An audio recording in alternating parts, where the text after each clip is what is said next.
بھارتی tennis star Sania Mirza نے شعیب ملک سے طلاق کے بعد اپنی نئی زندگی کا ایک اور انداز میں آغاز کیا ہے اور اب ثانیہ مرزا آپ کو مسکراتی، کھلکھلاتی اور مسکراہٹیں بکھیرتی ہوئی کپل شرما شو میں نظر آئیں گی۔ ثانیہ مرزا اب باقاعدہ طور پر کپل شرما شو میں ایک مہمان کی حیثیت سے شرکت کریں گی اور جس سیٹ پر نوجوت سدھو بیٹھتے تھے اسی طرح کی کوئی کریکٹر ملا ہے ثانیہ مرزا کو۔ ثانیہ مرزا نے کپل شرما شو میں اپنی پہلی ریکارڈنگ کی ایک تصویر بھی شائع کی ہے جس میں انہوں نے لکھا ہے حال ہی کی زندگی، یعنی کہ اب میں آنے والی زندگی میں کیا کرنے جا رہی ہوں۔ تو اس سے ایسا لگ رہا ہے کہ شاید ثانیہ مرزا مستقل طور پر شعیب ملک کو جلانے کے لیے یا پھر اپنی زندگی کا ایک نیا رخ لوگوں کے سامنے لانے کے لیے کپل شرما شو میں وہ شرکت کریں گی۔ اگر آپ نے کبھی ثانیہ مرزا کو مسکراتے ہوئے دیکھا ہے تو ثانیہ مرزا کا مسکرانے کا انداز بڑا ہی زبردست ہے اور بڑا چونچلا قسم کا وہ مسکراتی ہیں اور لوگ ان کی مسکراہٹ سے بڑے محظوظ ہوتے ہیں۔ وہ بڑی کھلی ڈلی خاتون ہے اور ہمیشہ سے ان کی گفتگو بڑی مزیدار رہی ہے اور سننے والوں کے کانوں میں رس گھولتی رہی ہے۔ کپل شرما بھی ثانیہ مرزا کی گفتگو سے اور ان کے کھلے کھلے جملوں سے بہت زیادہ محظوظ ہوتے تھے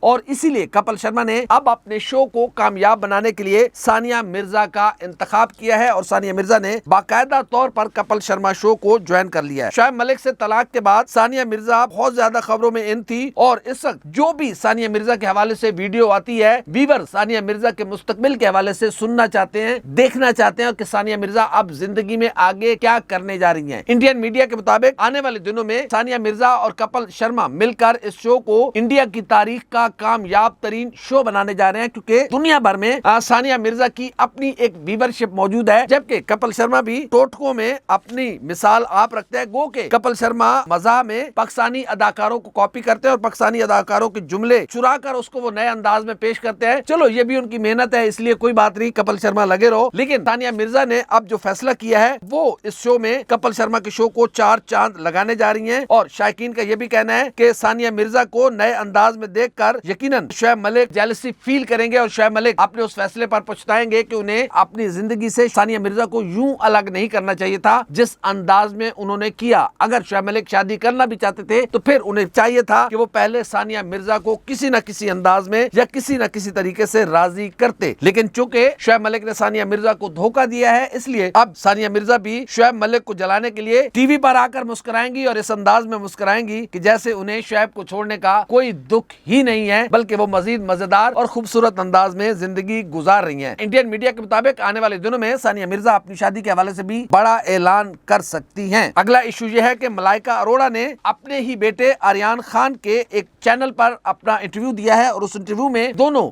جو ماں بیٹے کی گفتگو ہے اس پر انڈین میڈیا ملائکہ اروڑا کی لے دے کر رہا ہے کہ کس طریقے سے اور اتنے مہذب اور اتنے پاکیزہ رشتوں کے حوالے سے وہ دونوں ماں بیٹا گفتگو کر رہے ہیں اور اتنی ولگر گفتگو کر رہے ہیں جس کو انڈین میڈیا نے یہ کہہ کر رپورٹ نہیں کیا کہ انہیں شرم آ رہی ہے کہ ملائکہ اروڑا اور اس کا بیٹا کس طرح ایک دوسرے کے ساتھ اتنی ڈیپ گفتگو کر رہے ہیں اور اتنی پرسنل گفتگو کر رہے ہیں جو کہ کسی کے سامنے مرد کسی غیر مرد کے سامنے نہیں کی جا سکتی، لیکن دونوں ماں بیٹا وہ میڈیا پر کر رہے ہیں۔ تو ان حوالے سے بہت زیادہ ملائکہ اروڑا خبروں کی زد میں ہے۔ انڈین میڈیا نے جو رپورٹ کیا ہے اس میں انہوں نے ان ولگر الفاظ کو رپورٹ نہیں کیا، صرف اتنا کہا ہے کہ اس وقت وہ انڈین میڈیا کی تنقید کی زد میں ہے۔ اس کے علاوہ ملائکہ اروڑا نے اپنے بیٹے کو آریان خان کو اپنے والد ارباز خان کی طرح انصاف پسند اور منصف کہا ہے اور یہ کہا ہے کہ وہ تھوڑا سا لیزی ہیں۔ ایک بات پر ملائکہ اروڑا نے کہا ہے کہ انہیں ہرگز آریان خان کی طبیعت پسند نہیں ہے، وہ نہیں چاہتے کہ ان کی یہ نسبت ان کے باپ کے ساتھ ہو۔ وہ یہ ہے کہ آریان خان اپنے باپ کی طرح بالکل غیر پرکشش مرد ہے، اس میں کوئی کشش نہیں ہے۔ حالانکہ ملائکہ اروڑا اس سے پہلے کہتی رہی ہیں کہ جو کشش ارباز خان میں ہے وہ کسی اور میں نہیں ہے، لیکن ظاہر ہے یہ دونوں ماں بیٹا اپنے چینل کو کامیاب بنانے کے لیے